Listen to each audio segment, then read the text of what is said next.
ANMR ನ್ಯೂಸ್ಗೆ ಸ್ವಾಗತ. ನೀರಿಗಾಗಿ ಬಂದು ಕೃಷಿ ಹೊಂಡದಲ್ಲಿ ಬಿದ್ದಿದ್ದ ಜಿಂಕೆ ರಕ್ಷಣೆ ಮಾಡಿದ ಅರಣ್ಯಾಧಿಕಾರಿಗಳು. ಮೃತ್ಯುಕೂಪಗಳಾಗಿ ಪರಿಣಮಿಸಿರುವ ಕೃಷಿ ಹೊಂಡಗಳು ಈಗ ಪ್ರಾಣಿ ಪಕ್ಷಿಗಳಿಗೂ ತೀವ್ರ ಸಂಕಷ್ಟ ತಂದುಕೊಟ್ಟಿವೆ.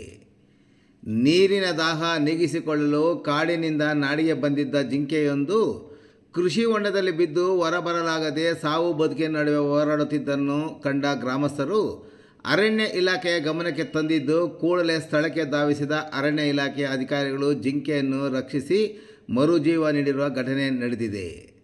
ಚಿಂತಾಮಣಿ ತಾಲೂಕಿನ ಕೈವಾರ ಹೋಬಳಿ ಟಿ ಹೊಸೂರು ಸಮೀಪದ ಅರಣ್ಯ ಪ್ರದೇಶದಿಂದ ದಾಹ ತೀರಿಸಿಕೊಳ್ಳಲು ಗ್ರಾಮಕ್ಕೆ ಬಂದಿದ್ದ ಜಿಂಕೆ ಗ್ರಾಮದ ಸಮೀಪವೇ ಇದ್ದ ನಾರಾಯಣಸ್ವಾಮಿ ರೈತರೊಬ್ಬರ ಕೃಷಿ ಹೊಂಡಕ್ಕೆ ಬಿದ್ದಿದೆ.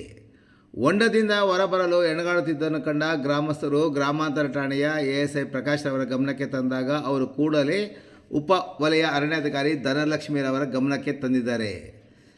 ಗ್ರಾಮಸ್ಥರ ಸಹಕಾರದಿಂದ ಕೃಷಿ ಹೊಂಡಕ್ಕೆ ಬಲೆಯನ್ನು ಹಾಕಿ ಜಿಂಕೆಯನ್ನು ಕೃಷಿ ಹೊಂಡದಿಂದ ರಕ್ಷಿಸಿದ ಅರಣ್ಯ ಇಲಾಖೆ ಅಧಿಕಾರಿಗಳು ಮತ್ತು ಸಿಬ್ಬಂದಿ ಬಳಿಕ ಬಲೆ ಬಿಚ್ಚಿದ ತಕ್ಷಣ ಜಿಂಕೆ ಅರಣ್ಯ ಕಡೆ ಓಟ ಕಿತ್ತಿತು. ಇತ್ತೀಚೆಗೆ ತಾಲೂಕಿನಲ್ಲಿ ಮಳೆ ಕೊರತೆಯಿಂದ ಕಾಡಿನಲ್ಲಿರುವ ವನ್ಯಜೀವಿಗಳು ತೀವ್ರ ಸಂಕಷ್ಟ ಅನುಭವಿಸುವಂತಾಗಿದೆ. ನೀರಿಗಾಗಿ ಕಾಡಿನಿಂದ ನಾಡಿಗೆ ಬಂದರೆ ವಾಪಸ್ ಹೋಗುವ ಖಾತರಿ ಇಲ್ಲ.